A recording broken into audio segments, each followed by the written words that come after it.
quanto piuttosto l'espressione fisica e anche a parole di quello che ieri, quelle ore un po' convulse, abbiamo cercato di trasmettere attraverso i documenti, mio personale, a nome della nostra comunità, dei capigruppo del Consiglio Comunale, che appena venuti a conoscenza della vicenda, tutti di fatto mi hanno contattato per esprimere in maniera comune una profonda solidarietà, prima di tutto ai lavoratori dell'asta, a chi li rappresenta, alle famiglie degli stessi, perché quello che è successo ieri è una novità. Io ho la fortuna di essere figlio di operaio dell'asta e quindi ho la fortuna di aver conosciuto, soprattutto nella mia infanzia e adolescenza, il rapporto che lega questa industria con la città e con il territorio. Un rapporto che ha trasformato questa azienda in una città nella città, perché le abitudini, le consuetudini all'interno di quella fabbrica erano consuetudini e abitudini da città. E quindi sono testimone anche diretto di quanto questa industria non sia soltanto un'industria di terni, ma sia un'industria che è patrimonio del territorio, della nostra regione, della nostra comunità e che ha contribuito a costruire la nostra comunità non soltanto dal punto di vista economico, ma anche dal punto di vista culturale e sociale. E la novità che si è registrata ieri è che per la prima volta, a fronte di un corteo pacifico che tenta di rivendicare i diritti sacrosanti, soprattutto in questo periodo così difficile, la reazione è stata una reazione forte. Siamo passati a dover parlare di cronaca mentre si dovrebbe parlare di contenuti, e questa è un po' una sconfitta per tutti. A me interessa veramente poco, ve lo dico, se il colpo ricevuto all'Euro di Girolamo, al quale la mia seconda solidarietà dopo quella degli operai, sia venuto da chi o da che cosa. A me interessa che questa vertenza, come diceva il consigliere Venturi, acquisisca la giusta importanza, acquisisca i giusti protagonismi del governo,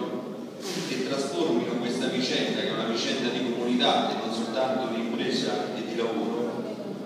in un qualche cosa di irrinunciabile dal punto di vista della lavoro, in qualche cosa di irrinunciabile dal punto di vista della prospettiva che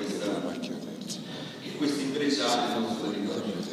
Io la metto accanto anche ad altre questioni, perché non è giusto dimenticarci che i problemi non riguardano solo questo settore specifico della siderurgia. Un pensiero, una riflessione lo è dedicato anche a Polo Chimico, che non naviga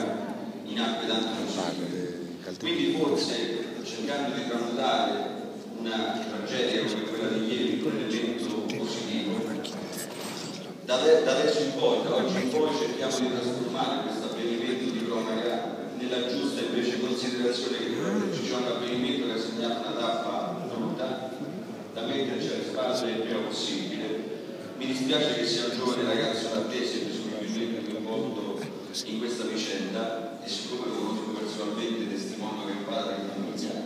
e tutto si sarebbe aspettato tranne finire in questa vicenda. Trarre spunto, trarre positività da questa vicenda significa trasformarla in qualche cosa di più importante, essere onorevoli della cronaca, perché da questo territorio parte ancora più forte una voce unita,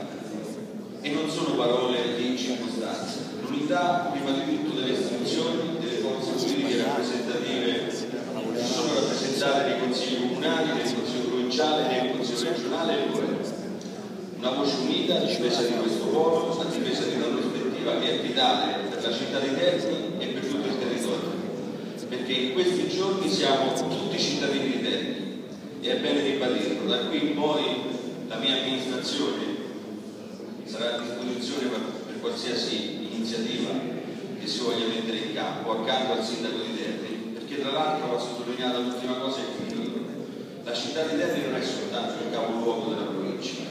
è e deve essere ancora di più il motore della nostra provincia, il motore del nostro territorio, il punto di riferimento anche per le comunità più piccole.